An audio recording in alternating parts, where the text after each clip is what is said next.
আরে লাবু ভাই, গ্যাঞ্জাম কি আমরা সাইদা আনছি? আমগো কি গ্যাঞ্জাম করার বয়স আছে? গ্যাঞ্জাম আমগো উপরে আইসা পড়ছে, ফাইস্তা লগে লাগছে। আমরা কি বয়ে থাকতে পারি? আমরা কি যাবো না? সব পাগল সংসারী হয়ে গেলে গ্রামের ঐতিহ্য নষ্ট হইব। একটা পাগল একটা গ্রাম, মনে রাখতে হইব। হ্যালো গাইস, আসসালামু আলাইকুম। আশা করি সকলেই ভালো আছেন। তো আজকে আলোচনা করব ব্যাচেলার পয়েন্টের পাশা ভাইয়ের 5টি ডায়লগ নিয়ে, যেটি রাতারাতি ইউটিউব চ্যানেলে এবং টিকটকে যেটি ফরিয়তে আছে এখনো বর্তমানে। তো চলুন শুরু করা যাক। আমার বাপ কি ছিল, আমার চাচা কি করে, সেইটা দিয়ে আমি না, নিজের পরিচয় বড় পরিচয়।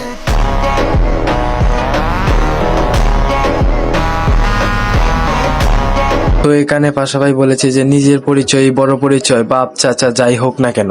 তো এদিকে ব্যাচেলার পয়েন্টের শিমুলের এই ডায়লগটি টিকটকে রাতারাতি ভাইরাল হয়। তো চলুন দেখা যাক শিমুলের এই ডায়লগটি। এলাকার সবচেয়ে বড় সমস্যা হচ্ছে যে মাদক। আমি যদি কোনো কারণে চেয়ারম্যান নির্বাচিত হই, প্রথমে এলাকার যত আঞ্জুক্তি আছে তাদেরকে ধরে আমি ঠিক করব। আর এলাকায় যারা ডাইল খায়, ডাইল বেচে এবং ডাইলের গডফাদার, তাদেরকে আমি ধরে পিছন দিয়ে বাঁশ দিয়ে এলাকা থেকে।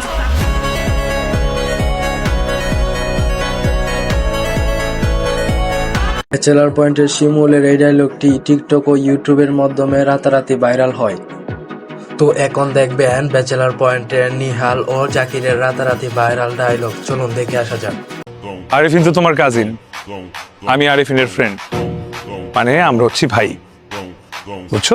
এ ভাইয়া, হেতর লেগে এতটা কি বলতেছেন? আনতে শুধু আর পারমিশন দেন না, হেতর সিপাই লই যাই, দেখুন অটো অভিযোগ তুলে লইব।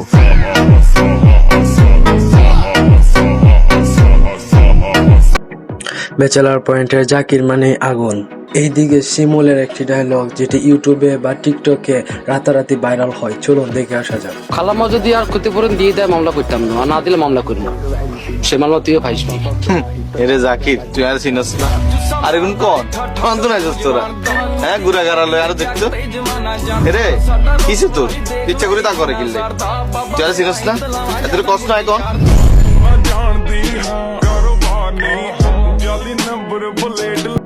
এদিকে বিয়ের জন্য অস্থির হয়ে হাবু যখন ঘটককে ট্রেড দেয়।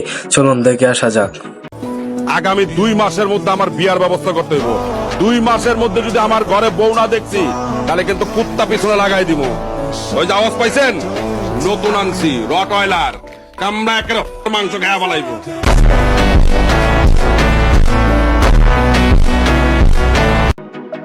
হাবুকে যদি বিয়ে না করিয়ে দেয় তাহলে কুত্তা রাতে কামড় খাওয়াবে ঘটককে। তো গাইস, এই পর্যন্ত ছিল আমাদের ভিডিওটি যদি ভালো লেগে থাকে তাহলে লাইক করে চ্যানেলটিকে সাবস্ক্রাইব করে আমাদের পাশে থাকতে ভুলবেন না। নেক্সট ভিডিও আসার জন্য অপেক্ষা করতে থাকুন। সবাইকে জানাই ধন্যবাদ।